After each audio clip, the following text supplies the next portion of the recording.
Durante la Revolución Francesa, la alianza entre España y Francia era firme.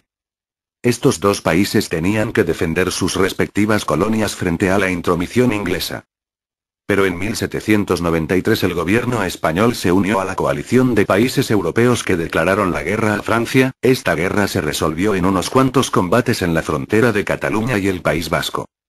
2 años después, en 1795, España afirma la paz con Francia aliándose de nuevo a los planes de Napoleón. Entonces el ministro de España, Manuel Godoy, acepta la participación de colaborar en el proyecto de Napoleón para invadir Inglaterra. La escuadra franco-española fue acorralada por la flota británica junto al cabo Trafalgar.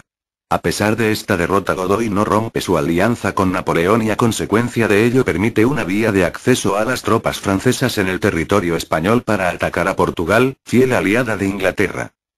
La entrada de tropas francesas en España y sus extraños itinerarios crearon un ambiente de agitación en las Cortes, donde nadie sabía cuáles eran realmente las intenciones de Napoleón, así que en marzo de 1808 se produjo el motín de Aranjuez dirigido por el bando contrario a Godoy. Como consecuencia, Godoy fue detenido y el rey Carlos IV tuvo que abdicar la corona a su hijo Fernando VII.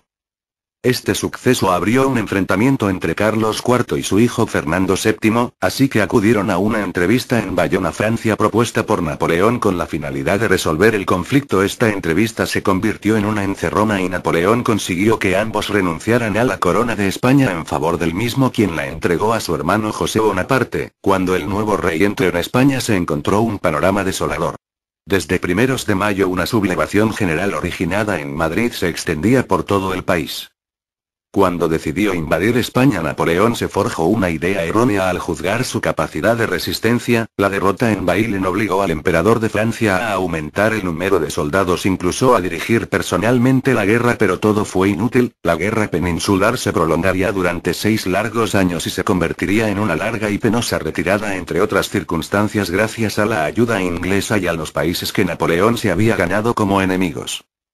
España necesitaba un cambio y en ello estaba el país. Los revolucionarios creían que había pasado el tiempo de los monarcas absolutos y que debía modificarse el sistema político español. Desde el primer momento se comprobó que había dos grupos con diferentes ideas políticas. Absolutistas. Pedían que se respetara la autoridad del monarca Fernando VII. Liberales. Deseaban limitar la autoridad del rey con una mayor participación del pueblo. Pendientes de tal situación, se aprueba en Cádiz la Constitución de 1812, la primer constitución de la historia de España, donde se destacaba la introducción de la soberanía nacional y la división de poderes. A su regreso a España, Fernando VII decidió recuperar el carácter absoluto de su poder rechazando la Constitución, de tal manera que su posterior reinado se convirtió en un enfrentamiento de absolutistas contra liberales. ¿Cómo fue que se inició la invasión de Francia a España?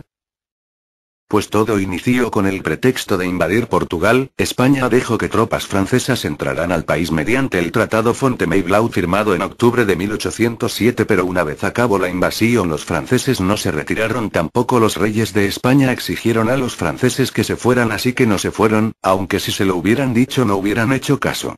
Los franceses hasta el 2 de mayo de 1808, cuando se inició el levantamiento contra los soldados franceses acuartelados en la ciudad, tuvieron 6 meses que aprovecharon para poco a poco ocupar los puntos estratégicos del país, a la par que las tropas francesas ocupaban poco a poco la península ibérica. Tras el 2 de mayo se inició en todo el país un levantamiento contra las tropas francesas durante 6 años hasta la expulsión de las mismas. Estas vivieron un infierno de lucha de guerrillas, asalto a ciudades españolas y lucha entre los ejércitos aliados y los franceses, mi queridísimo Diego. Muchas gracias, Jorge, eso es lo que necesitaba. Muchas gracias por su atención. A continuación, las fuentes de información fueron Blogspot, Google Imágenes, Wikipedia y Textaloud, mejor conocido como Locuendo. Gracias.